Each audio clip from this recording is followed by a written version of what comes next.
Greetings and hello to everyone. This is the Business of Betting podcast, and I'm your host, Jake Williams. Today is episode 36, and we have the Whale Capper joining the show.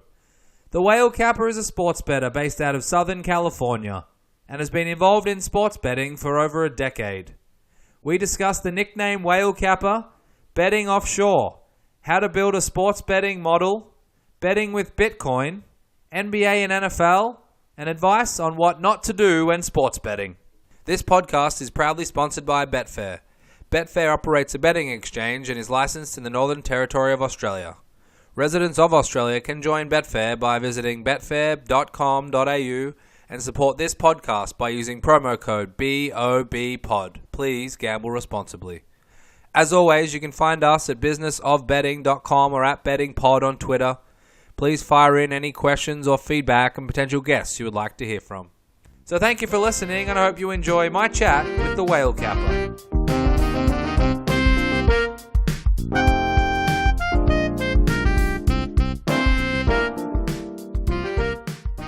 Today I'm joined by Whale Capper. Whale, thank you very much for joining me. Oh, so happy to be here with you today. It's a beautiful, beautiful day in Southern California, and a lot of great stuff going on in the world of sports right now. Absolutely. So before we get going here, it would be remiss of me not to ask, where did Whale Capper come from? Oh, so I got into this gambling Twitter space and wanted to post my picks and wanted to kind of be part of the conversation. And if you're not posting what you're playing, it's awfully tough to do that. And so I decided, hey, I needed an anonymous Twitter handle to make this work. I went back to a nickname that I had been given back in the day when I was in college. I was on the swim team, and I used to wear a drag suit that was too big for me during practice, and my white butt would be hanging out from time to time. And when I was a freshman, the seniors used to call me the White Whale. Because I had a little bit too much butt cheek exposed in practice. And so I thought, I'm going to be the White Whale. And I figured that's actually kind of a funny, perfect, a pseudonym in gambling Twitter, because whales are, these big money bettors. And I thought that was funny because I'm not really a big money bettor, but, it'd be funny to be like that. And, White Whale obviously is a fun literary reference as well. And, for a lot of people, kind of beating the book and, making money in sports betting is kind of the white whale or the Moby Dick of what we're all doing here. So it felt perfect. And now I've just kind of transitioned to Whale Capper because that was the Twitter handle that was available. And so I just, Whale Capper, and I got the White Whale logo, and that's my deal. There you go. And even the podcast Deep Dive, which I'm sure a lot of people know of or will know of after this and should definitely check out. So there's a lot of good references there. Yeah, it's a good. It all works out pretty well, and I'm a whale fan as an animal as well as a whale fan as a betting betting pseudonym. So it's all good. So take us through your background and I guess your first experience with betting. It sounds like Southern California is where you are now. Were you always there, and what was it like back when you started with your betting days? Well, man, so I've always been a U.S. bettor, and it's been the Wild West to bet in the U.S. for as long as I've done it. I was in college back in the early 2000s, and one of my friends in college kind of talked me into, hey, I got this hot angle on Long Beach State in college basketball and like a random night in January. And I was like, okay, I see that. They definitely could win by more than 4 points. And I'm like trying to figure it out. And at the time, the only way you could do it is, through offshore sports books. And so I, just created an account and deposited $100 off my debit card, and I was off and running, won the first bet on Long Beach State, and I was like, oh, this is easy. And that kind of got me hooked. Ended up kind of doing really well in the first month or so of betting on college basketball and NFL playoffs, and kind of coalesced with putting an uncomfortably large amount for me at the time, because I was in a sophomore in college, put most of my bankroll on the Patriots to win the Super Bowl over the Rams in 2001. I was totally bought into they were the team of destiny. And the Patriots came through for me on the money line and the point spread. And after that, I was like, hey, I got this industry figured out. This is no problem. But it didn't take long for things to catch up. And, I'm pretty sure I had lost it all back by the time March Madness rolled around that year. And, and then through the years, I've kind of kept my stakes relatively low because the, being a U.S. facing bettor, you're stuck with, you used to be at least, you used to be stuck with kind of dealing with sports books that were pretty suspicious and not necessarily clear that they were going to be there come the end of the season, and getting money out wasn't particularly easy. You could get bank drafts drawn and these ridiculous checks would show up, and sometimes the banks would accept them and sometimes they wouldn't. And so there was always a kind of, being a U.S. facing bettor, there was always an air of, all of the money that's in my bankroll could go up in smoke any day now. Yeah. And then sure enough, that happened to me at one point. I had a pretty good thing going in the later 2000s, and I was mostly betting off of Wessex, worldsportsexchange.com, and that thing went up in smoke, and my whole bankroll disappeared on me.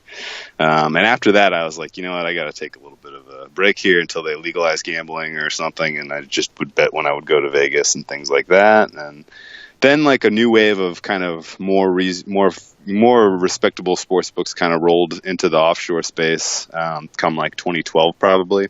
And so I got back into betting offshore, and then really things kind of took off the last couple of years for me, sports betting, because you started to be able to take money on and off of the sports books using Bitcoin.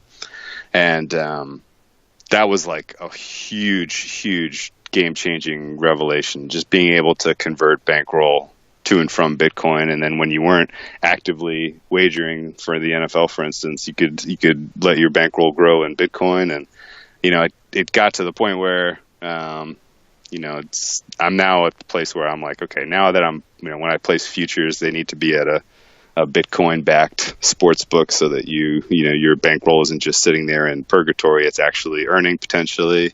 Yep.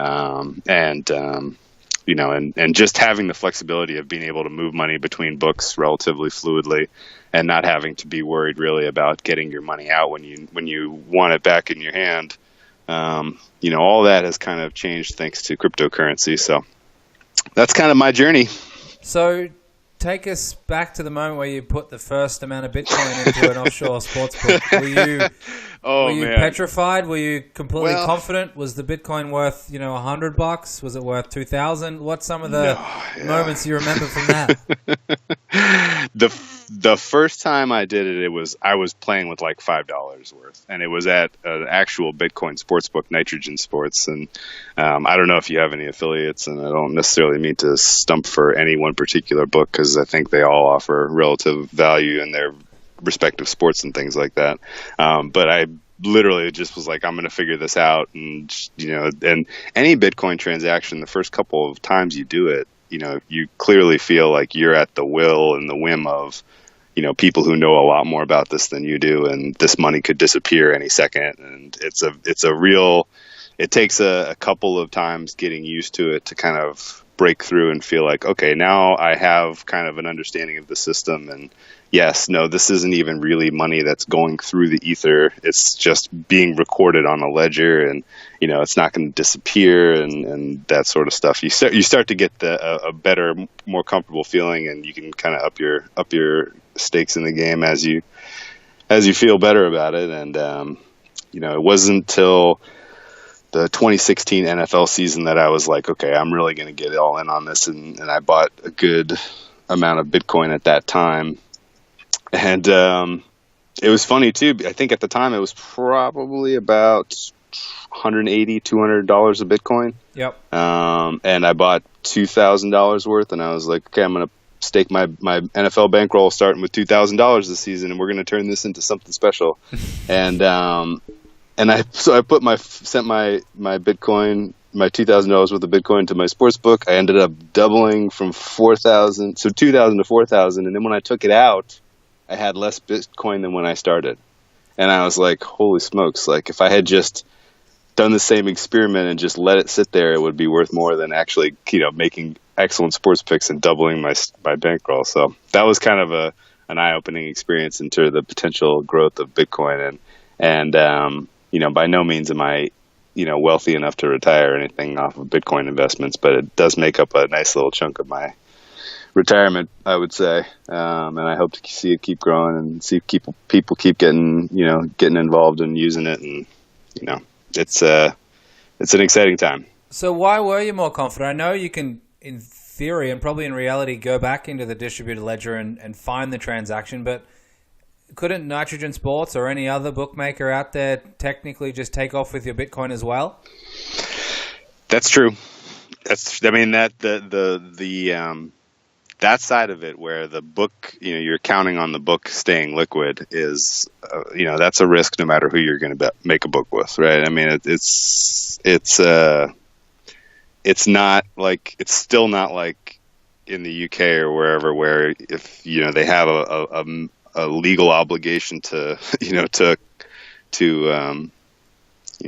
cover their liability and pay you what you're owed. None of that exists as a U.S. customer, which is troublesome. And surely, the concern looms with Bitcoin or any of these offshore books.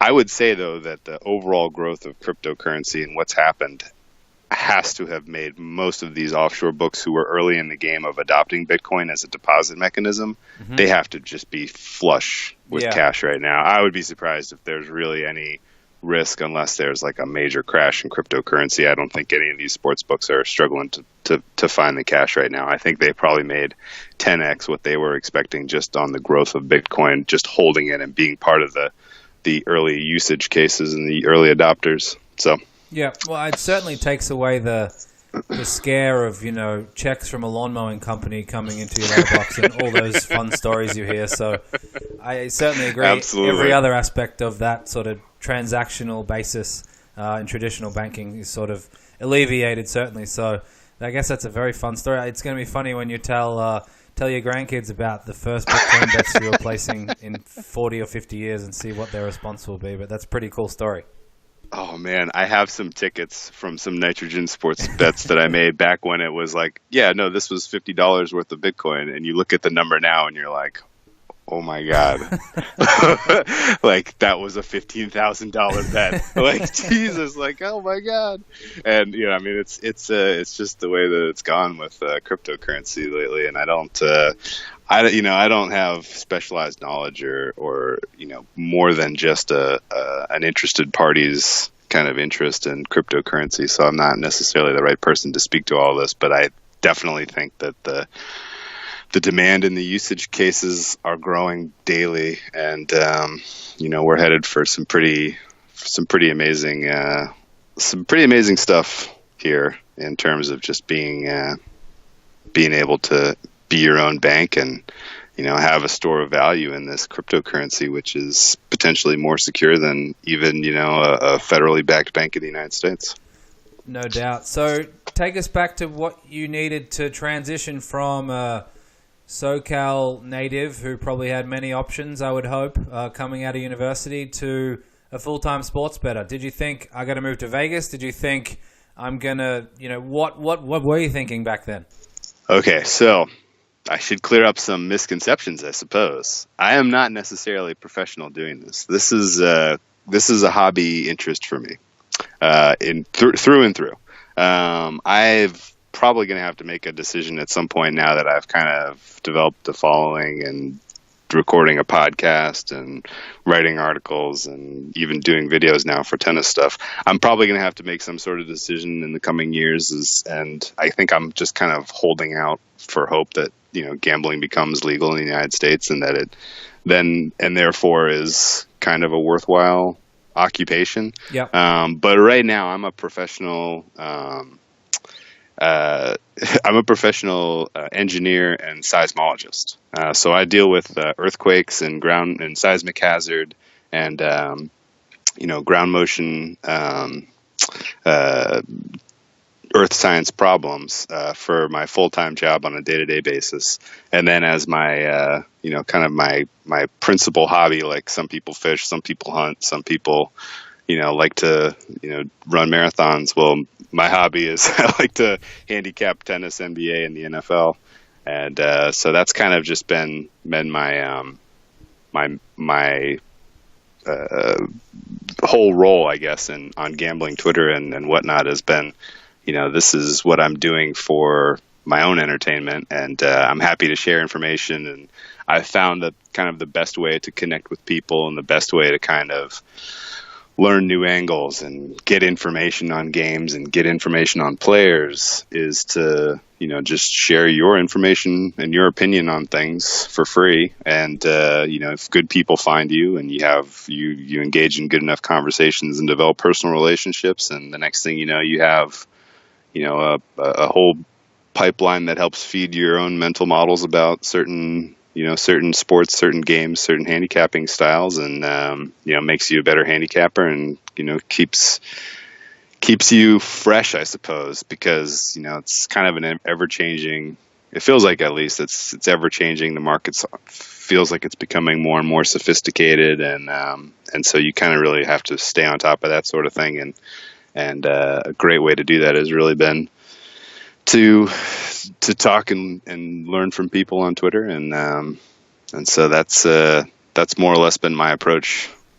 So has your engineering background helped you with some of the cool and hip terms in sports betting these days, in terms of building a model, having an algorithm, running the numbers, all the syndicates and groups out there have teams of quants and all this sort of stuff. Are you able to do that based on your engineering background and, I guess, understanding of that side of it? Yeah, I would say that the translation is really has really helped me. It was probably maybe 10 years into doing this before I ever really kind of put my education and experience and kind of ability to use statistical models to use for sports betting purposes. But within like a week, I was like, this is a game changer. I've totally kind of, it totally, changes your perspective when you can have a baseline to evaluate against.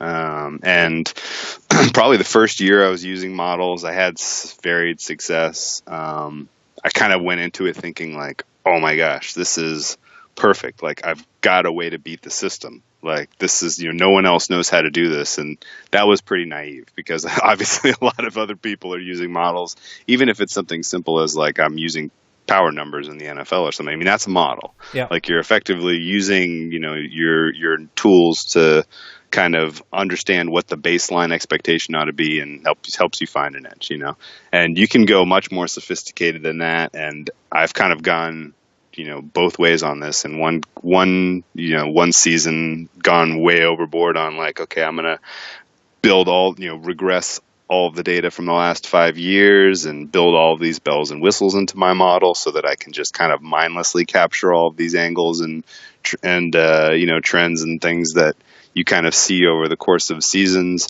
And that didn't work out so great. And then I've kind of gone all the way back the other way now, where my general approach to modeling is identify a few key variables that kind of determine the likelihood of success for a given team, and implement those on a baseline level, and then just kind of use a couple of knobs like to adjust how a team performs offensively or defensively against their baseline, to adjust for situational factors, injuries, and things like that.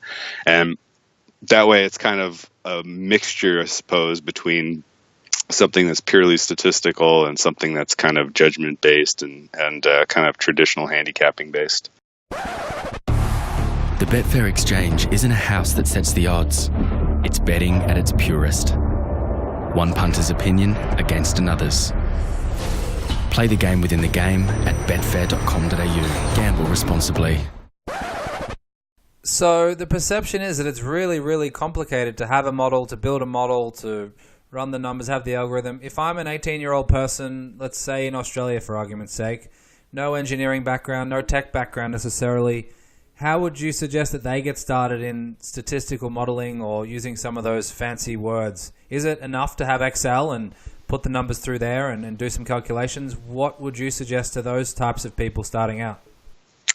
It 100%, it's achievable for anyone who has kind of a basic understanding and love for math and the ability to use Excel. You can build, I think you can build a model that's advanced enough to get you to where you're a better handicapper. And that should really be your goal. Like I guess a couple of thoughts on this, and I'm kind of shooting from the hip, so sorry if I'm rambling. No, go for it. If when you get into building a model in the first place, don't expect to do something that's going to predict the correct score every time. That's not an achievable goal. There are lots and lots of random factors that you can only hope to guess right on.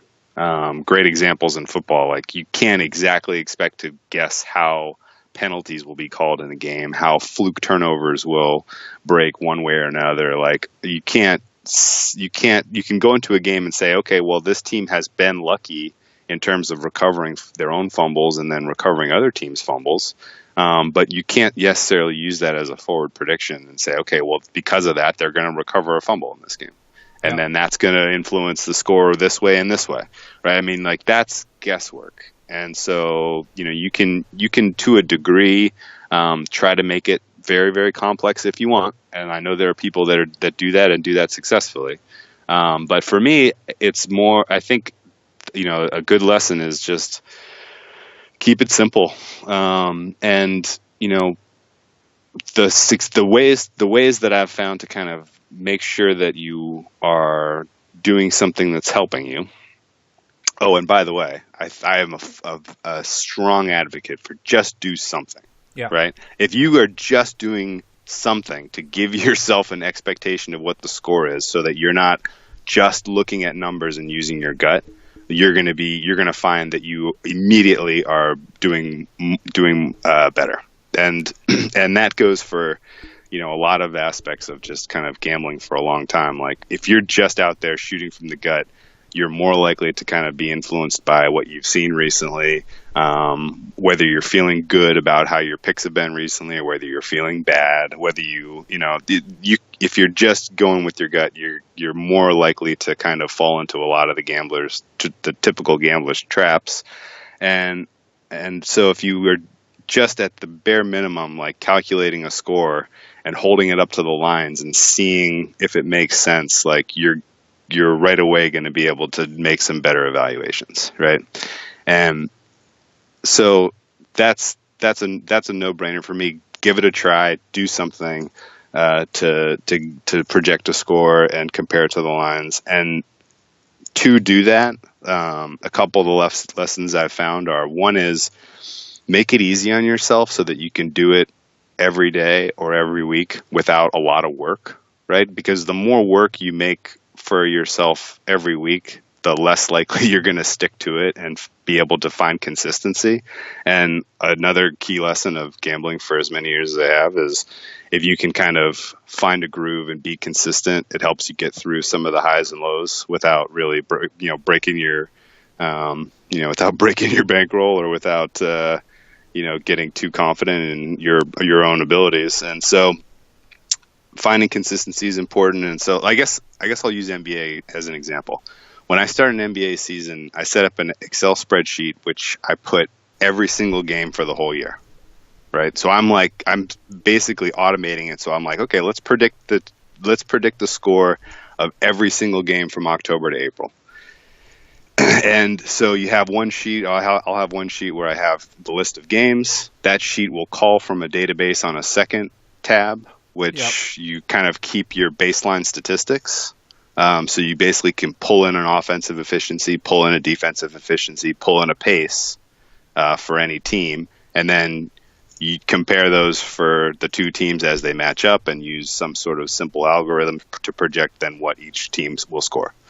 And then at that point you can say, okay, well, here's my baseline, and so then the questions you have to ask are, okay, well, how do I adjust off this baseline, and then how do I populate my database with statistics that are going to lead me in the right direction and not, something that's totally useless. And I've found that at least for football, it's important to kind of have offensive and defensive efficiency stats that are adjusted for opponent, because there's so few games, you're not going to get a good kind of long-term average just by going game to game box scores type of stuff. You need to look at something like what Football Outsiders offers or other platforms out there offer in terms of kind of team level efficiency that's been adjusted for opponent.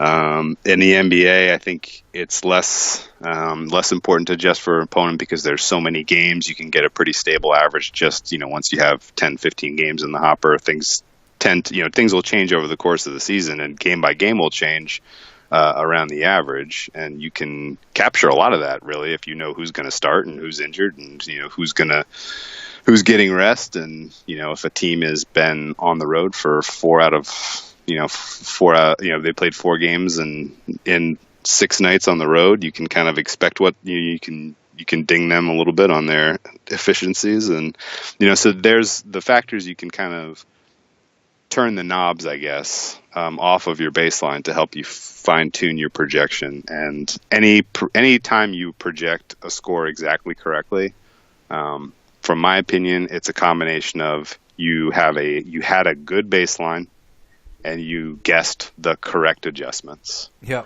And so, it's that's kind of my approach on any given sport and any given day. And I try to kind of get into a routine so that, over the course of 8-month-long season like the NBA, you don't kind of lose focus and lose interest, because there's going to be highs and lows, and when there's lows, it makes you want to quit.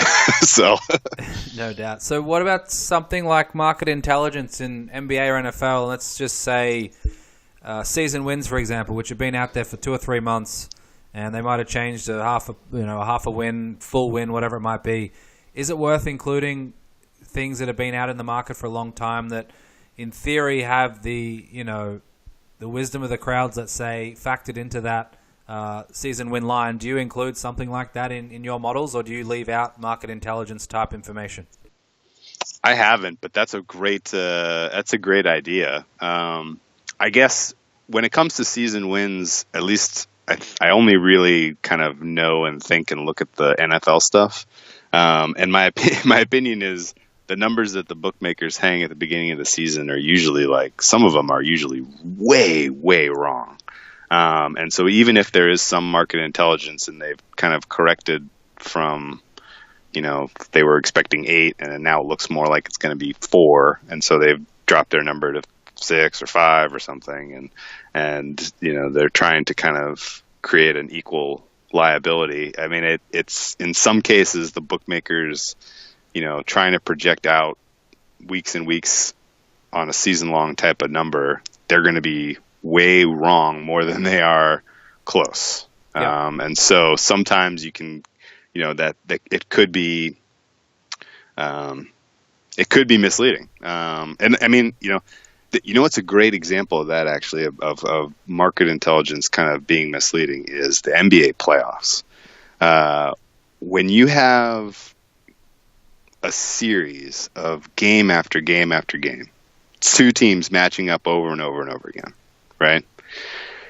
The market tends to try to correct based on the past performance within the series, right?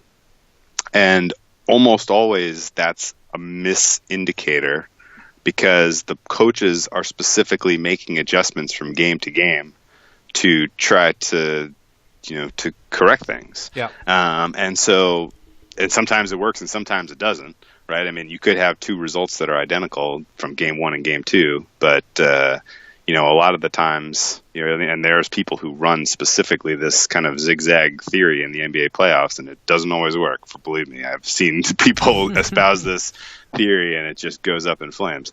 But you kind of have to look at the series as an arc and kind of understand and you can go back and look at past series results, and the variables in terms of how each team is, the totals and the difference between the teams over just a 7-game sample can be so wide. And so sometimes the market is trying to correct in a direction that is informed by the past results, when in reality the future results are entirely determined by how things are changing, and not indicative of what we've seen.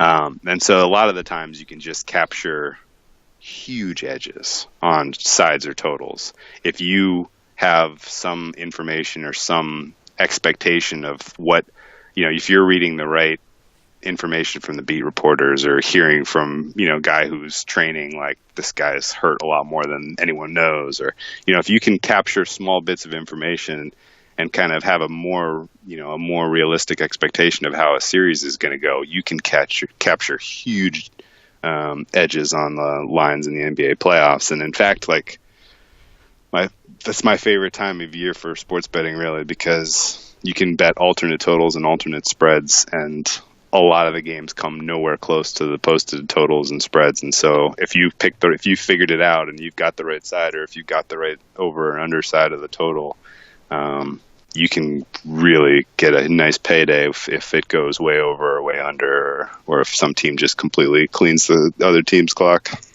So do you think that's changed recently with these super teams in the NBA? And I think last year it might have been Golden State were like 16-1 overall or something like that, and the Cavs weren't far behind. Do you think that zigzag theory and some of that stuff from previous years is diverted in the last, let's say, 5 years since we've had these superstars teaming up, or do you think it's always been the case?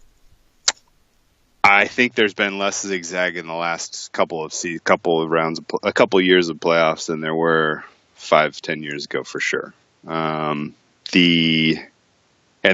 brought up the Warriors. They were a great example. Like, if you saw the Warriors going over their total consistently by 20 points, and you kept thinking, okay, well, if they went over by 20 points tonight, the Cavs are going to adjust defensively, and they're going to force the Warriors to go under their total by 20 points tonight. They went over by 30 points. And now they went over by 45 points. And it's just like, oh my gosh, like, unless you kind of had a sense of how teams were going to fight fire with fire, you were constantly trying to capture a zag that was never coming. So, yeah. Super teams probably have something to do with that, for sure. And but it's interesting because you can, at least as far as NBA playoffs go, and I know this isn't necessarily timely because it's the middle of January, but you can look at how coaches treat a series in past experience and get a sense of what their go-to adjustments are going to be.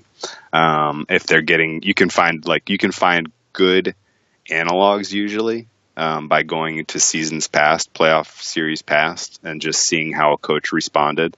Like, if a team is looking weak on defense and they've lost 2 games in a row on the road, find a series where they were looking weak on defense and lost 2 games in a row on the road, and you can kind of look at, okay, well, what did the coach do in that scenario? Oh, okay, well, he went all bigs, and they went, specifically protecting the rim, and then they slowed down the pace, and oh my gosh, this next game they may not be able to eke out a win here, but they're certainly gonna come in a lot lower on the total. And so this game 3, switching venues, so different rims, different prep for each team. This is a time to go ham on the under, and it comes in under by 20 points. You can look like a genius. You see the numbers. You want more control. On the Betfair exchange, you can back, lay, trade, and set your own odds. So join the world's largest peer-to-peer betting platform. Get into the game within the game at betfair.com.au. Gamble responsibly. So I want to change tracks a little bit. Once you've run your model, and like you mentioned before, it's basically a baseline for you to evaluate against, what's the next step for you? Do you believe in this situational handicapping? Do you take in the ESPN news media to fade the public, which is some of the old school sort of techniques that seem to be out there? What are some of the things that you're doing post the statistical analysis? So, fade the public and contrarian angles there are times and sports where that's clearly a viable approach. Off the top of my head, Fave the Public is like, it is maybe one of the most reliable ways to handicap college basketball in the tournament, especially like week 2 and beyond, where you have only a handful of games, everybody's watching, so everybody's betting, and sometimes the lines, the money is imbalance in against what would likely be the bookmaker's preferred line, or basically you can just bet that the bookmaker's opening line is more correct than the way that the public is forcing the market to move in certain scenarios. It used to be that way in the NFL, but it's really not anymore. I mean, the NFL used to be a pros versus Joes type of situation for the full, for any given season or any given game or primetime games or you name it. Yeah. But now there's so many bettors and there's so many different tiers. There's people who actually, who have sharp information, who are handicapping a certain way and know the situations and angles and are incorporating all of that. And then there's people who are kind of in the middle tier who are getting some of the information or just doing straight up fade the public or contrarian angles. And then there's the Joes out there who are just kind of, making gut calls. And, there are so many different tiers and classifications, I would say, of NFL bettors that the water is so muddy that I don't think that that's a viable strategy really anymore. I mean, it's a sport. It's sport and time of season dependent. And like, college basketball, beginning of the season, great time to bet favorites. People just, there's, for whatever reason, that there's an appetite for dogs, and the favorites usually cover going away, and you can keep it simple and just stick to something like that. But as far as situations and angles go, I think I probably understate how much weight I put on that. I think I put a lot of weight on that, and in the NFL at least, I look and evaluate hard how much rest you've had, how much travel you've been doing, what are some of the second and third tier players' injury status, not necessarily the fantasy football stars, but the guys who are nickel cornerbacks and second linebackers and backup D tackles and, difference makers who may not necessarily get a lot of attention, but you kind of want to know how healthy they are going into specific games. And those angles, I think, play a lot more into my handicapping of the NFL than any other kind of traditional, or I don't know, maybe more well-known kind of fade the public sort of approach.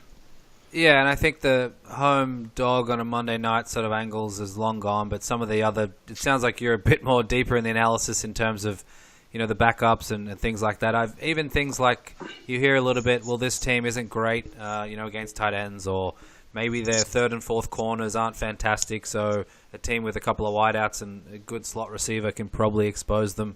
Some of those a bit more deep dive angles where it may be somewhat known, but not too known. There might be something left in those. Yeah, no, I agree. I wanted to ask on that topic about beat writers, because the US is kind of unique in that sense where they have, actual beat writers in the town living and breathing those teams. There's obviously plenty of that around the world, but not to the extent here.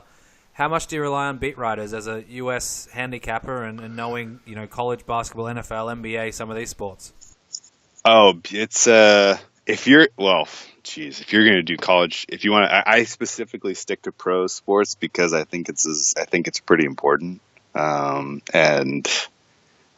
If I think back to the days when I bet a lot of college basketball, and I think, how in the world did I wrap my head around all the information that's out there for 300 schools, playing as many games as they play, and there's only 30 teams in the NBA, so it's a lot easier to kind of identify who's giving you information that's important to help you on your handicap.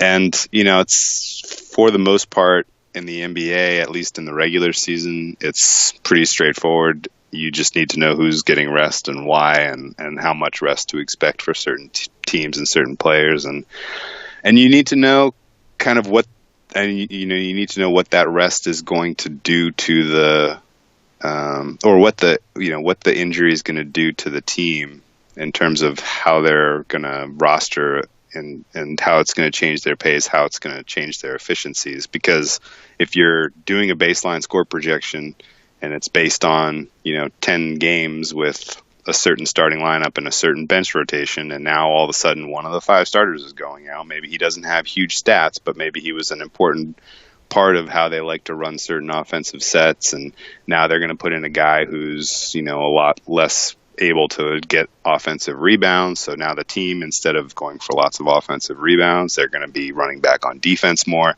That's going to immediately impact how you would expect the overall score to play out in the game, and so maybe an under is a good look with the new rotation. So things like that you kind of have to kind of game out in your head, and using the beat writer's information will point you in the right direction more often than it will mislead you, I've found. And so thankfully there's only 30 teams, and there's a handful of good beat writers out there who write for the local papers, and same for the NFL, only 32 teams. And actually what's interesting in the NFL is you can actually, if you can find local media markets and listen to NFL talk on local radio for big games, I found you can really kind of get a lot of useful nuggets. And so I like to listen to it's impossible for me to think about handicapping a Patriots playoff game without listening to like a couple hours of Boston sports talk and just hear what the locals have to say about the team and who's peaking and who's flagging and things like that. You get that from the local broadcasts or from the local beat writers more readily than anywhere else, and so that's a good way to go. So do you have to still sift through that and take out what you think is just utter noise and then what you think is true inside knowledge? And I wonder if you have a sense on how impactful that information is in the markets. Do you find when, and I'm not talking about Woj bombs or anything like that, but the local Denver Nuggets guy who's tweeting out to his 4,000 followers and 3,200 of them are probably Nuggets fans. Do you still think there's a real edge, or maybe a half-point edge, or whatever it might be, on getting some of that info? Oh man, if you can, it goes. NBA markets move so fast; it'll blow your socks off if you feel like you've heard it as it's being broken, and then you blink. You'll see lines come down. You'll see lines move half point and a half. So it's not necessarily worthwhile if you're doing this for fun and you have a full-time job. It's not necessarily worthwhile to have like notifications on for tweets and really try to beat the markets and things like that. And in fact, if you bet NBA daily, you can get to the point where you can look at opening line versus current line and see how much it moved and know I better go check that guy's timeline and figure out who's not going to be playing. You know what I mean? Like, what was yesterday, like the Timberwolves line moved 5 points. And you're like, wait a second, they're in LA, they're playing the Clippers, like, they shouldn't be, this line shouldn't have moved that much, and you can, sure enough, you go to check the local guy, and he's like, oh yeah, no, Jimmy Butler's got a hurt knee, he's not going to play tonight. It's like, okay, well, there you go. Yeah. And so, so you can kind of pick up on a lot of that stuff just from kind of looking at how the lines are moving, and if you see a big line move, you ought to try to figure out why. It's worth trying to dive into that stuff, because sometimes the line moves will be overcorrections. Great nugget great example last night with the Timberwolves. Even without Butler, that gave some other guys on the team a chance to shine. Jimmy Butler's been getting a lot of shine in the national media, and sure enough, sit him for one game, and Jeff Teague and Andrew Wiggins are like, it's my turn to ball out, and they score 70 points combined. And it's like, so, why would you have adjusted the line so much? Because it just gave other guys on the team who've been aching to kind of explode, gave them the space to do so. So you can catch, overcorrections like that. Anyway, I had the under, so I got murdered in that game. So it's not like I caught anything correctly. But in fact, I thought, with who knows? I thought it would have been more like a kind of a playoff competitive game, and and you'd see a little bit more of a grinding pace, and sure enough, there's like 60 points every quarter. So that went right out the window. So I want to touch on in-play betting, and I'm not sure what the possibilities are, but you're obviously clearly got insights into pace and deep player and team knowledge, certainly NBA and NFL. Is it possible for you to do that, or is it useful, or do you think about what it would be like if you could bet in play? Well, I can tell you this. A couple things. First of all, if I was trying to do this professionally as opposed to recreationally, I think that's probably your best way to consistently capture value in any given sport. I think if I was talking to someone who was like, you know what, I've been doing this long enough, I really love this sport, I really want to make this a profession, I would say, okay, well, I would focus on one sport and focus on live betting. And for me personally, like I had my most success in sports betting over the course of about 2/3 of a season live betting NBA totals. And I know that the opportunity is there, because you can capture most of the live totals and everything they're all based on algorithms. A lot of it is balancing liabilities about what the handles like, pregame and what they're going to have to hang for lines at halftime and things like that. And so almost certainly you're going to be able to find more value regularly in live action. And it's easier to extract immediate value in hedging. If you're doing this professionally, maybe you're not willing to, win or lose everything on a single game. Maybe you want to invest a lot and extract some value in a short amount of time. And so maybe you see, okay, well, I know the classic example was back in the day, the Oklahoma City Thunder used to have the most lopsided rotations in the NBA. When they would take Durant and Westbrook off the floor, the scoring just completely dried up. Yeah. And they were predictable. This was with like Scotty Brooks, and they were predictable. Like he would put the guys back in after the first time out, after 8 minutes were gone in the second quarter. And so they were a high scoring team generally. You would generally see high scoring quarter totals. You could at the beginning of the quarter bet under, watched Oklahoma City go 4 minutes without scoring a point, and then watch, here comes the TV timeout. Westbrook and Durant are going to come back in. I'm either going to sell out of this under, or I'm going to buy the over now, and then I have like a 10-point middle, right? Yeah. And so, those were pretty straightforward ways to kind of make hay out of the live betting. Okay. The problem is you have to really be committed to doing it, and you have to have some very, very good risk management strategies to make it worthwhile. I think you just have to know when to buy out of losing propositions and not continue to throw money on the pile in live betting.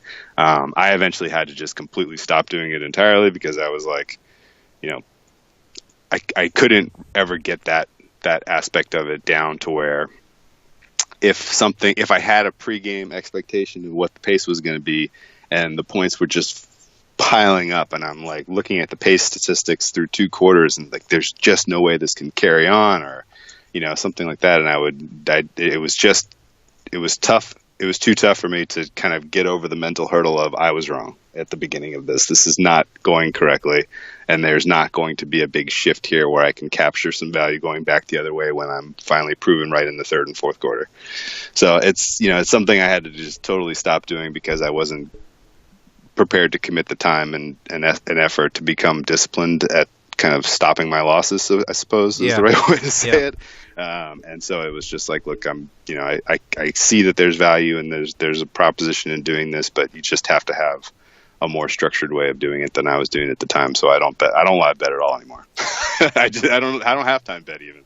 That's interesting. Very, very rarely, like week 17 of the NFL is the only week of the year that I really set some bankroll aside to bet on halftime unders and things like that, because you have a specific advantage in certain games where teams are just going to run out the clock, and they hang unders that are more kind of built on an algorithm and an expectation that's based on most of the regular season games where teams are fighting for wins and things like that. And That's the only thing that I really do anymore where I'm getting involved in halftime wagering or I'm trying to cover a particularly large liability on some future or some parlay or something like that. There are times like that, but otherwise I just don't have the discipline to do it. So I just stick to my pregame call and let it ride. That's interesting because I know someone who did a fair bit of work evaluating if you got plus or minus 5 points from the closing line, whether it's a spread or the under-over in NFL, how successful you would be. And the answer was pretty damn successful if you could, A, get the bets on, and B, spend the time doing it and sprinkling in a little bit of handicapping sort of background in that. And, it looked positive, and then trying it with small bankroll for a while didn't go so well, and it was sort of a reflecting moment. I guess you probably had something similar in that sense. And I think even for me, I'm not a huge NBA fan. I don't have deep knowledge, but I can understand that Scotty Brooks probably wants to lower the variance, have minimal possessions when his two superstars are off the court, so that makes perfect sense. But you're probably ultimately betting against a computer algorithm, which may have that included, but not necessarily all that way. Yeah, and I'm sure the computers have gotten better at this and are better, more finely tuned to coaching tendencies and things like that potentially for live markets. And it's entirely possible that if I decided tomorrow I'm going to quit my job and live bet NBA again as my full-time job, I would be, disappointed with how much sharper everything is. Yeah, and it's funny, this week, obviously we just had the Patriots win the championship game and came back, I think they were about 4 or 5 to 1 in play to win at one point, and everyone you talked to, I knew they were going to win. I was like, well, there was 4 or 5 to 1 available. I didn't see you calling up anyone.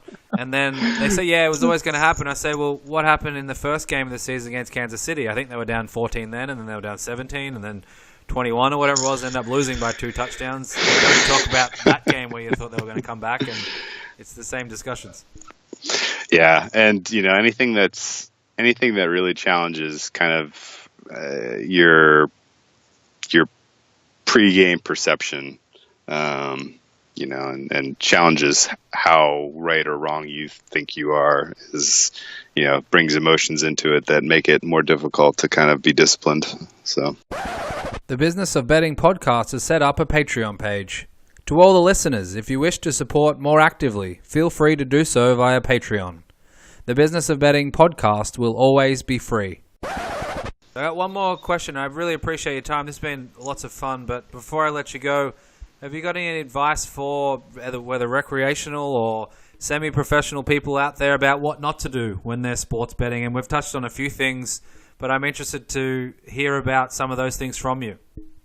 Well, it took me a long time to kind of really get to – it just takes a lot of reps in terms of betting to where you have control over bankroll and things like that. That was the hardest thing for me to learn, really. When you're winning and your bankroll is going up, which inevitably it will, because if you're putting time and effort into it, you're going to find winners. And if they're stringed together and your bankroll is bloating, that's not a sign to increase your wager size, because almost inevitably you'll regress to the mean. And when you do, if your wager size is larger than it was when you were going up, then you're going to lose faster than you won.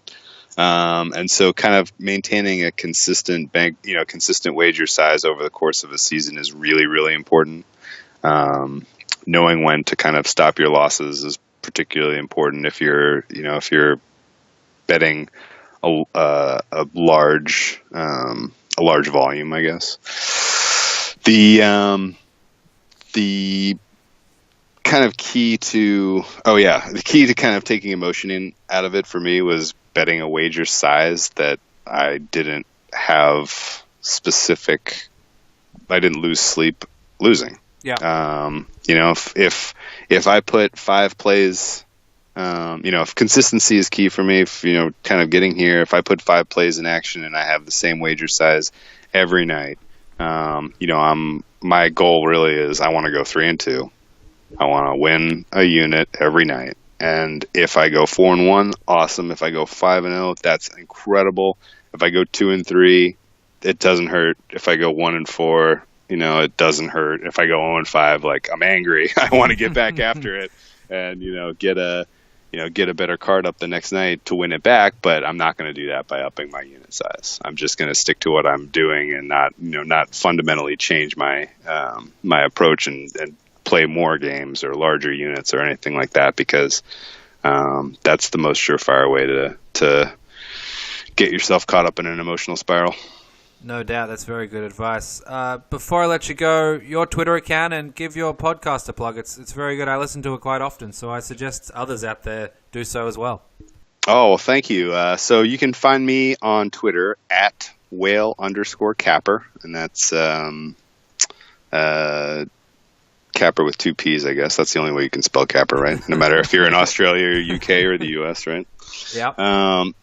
And my podcast host and I, and again, this kind of goes back to one of the stories I was telling at the beginning about like why I get involved in gambling Twitter from the first place. Like the podcast host that we recorded 45 episodes of NFL content this season, Andy from Minnesota, guy I met on Twitter, just tweeting back and forth and cracking jokes and being on the same side of bad losses and good wins. And the next thing you know, we're friends and chatting it up about, all different sports. And we decided, we have a good rapport. We have different perspectives and different sensibilities. We would be a great podcast team. And so we've started recording the Deep Dive podcast. And you can find us on iTunes or SoundCloud, and I tweet links pretty regularly when we have new episodes and new content and stuff like that. So look out for the Deep Dive podcast. And we covered NFL like 2 podcasts a week all season. And now that the NFL is winding down, we're getting into tennis. We're going to do some NBA podcasts. We're going to have some special podcasts for the Winter Olympics and the Oscars and nice NBA All-Star Game and fun things like that. So we're going to keep doing this all throughout the year. We'll have a Nathan's Hot Dog Eating Contest podcast come July 4th. So very cool. And it would be remiss of me not to thank Long Beach State for getting your career rolling back in the early 2000s. So to anyone who was on that team or involved in that game, we certainly appreciate it, and we got a great podcast with the whale capper out of it. That's funny. Yeah, the guy that tipped me off, he's now like an assistant district attorney in Los Angeles, and I run into him from time to time, and he laughs at me. He's like, wow, I can't believe this is how it all worked out. So that's very funny. Cool. Well, Capper, thank you very much for your time. Much appreciated. All the very best this year, and hopefully we can do this again sometime. All right. Thanks again for having me. Residents of Australia can join Betfair by visiting betfair.com.au, and please support this podcast by using promo code BOBPOD. Gamble responsibly.